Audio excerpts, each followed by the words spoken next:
kdaj. Nisem vam se ništa javljal za Božičo, jer sem imel novo napeto situacijo. Ne, Miciko, kak je bilo in najavilo, je spekla majmunskega kolača. No, jaz sem se duril prvi mah, a kdaj je ona otišla po drvo, jaz sem vzel kosturo in vdropil sem po celi dolžini protvona jednu šnitu da koštam. Ne, no, zgleda, da je se korica malo one spodnje zgorela, jer sem ne mogel vdropiti iz jednoga šusa.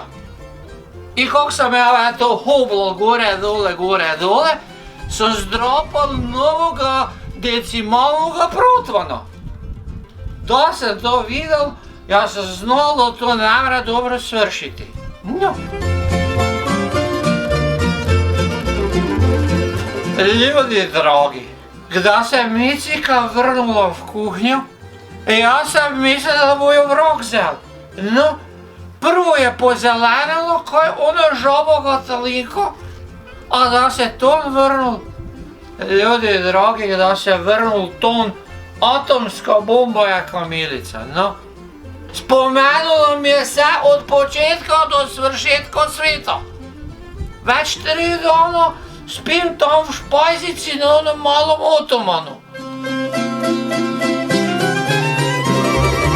Vezda, za mir v kući, jaz sem v štacunu kupil ganz novog decimalno protvana.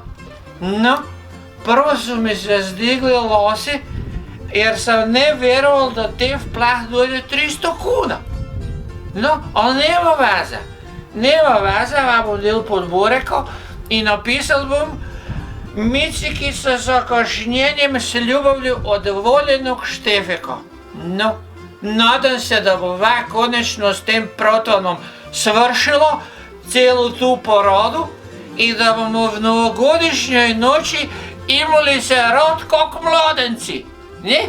No, vam vsema skupaj vse najbolje za blagdane i v novoj leti također sve najbolje.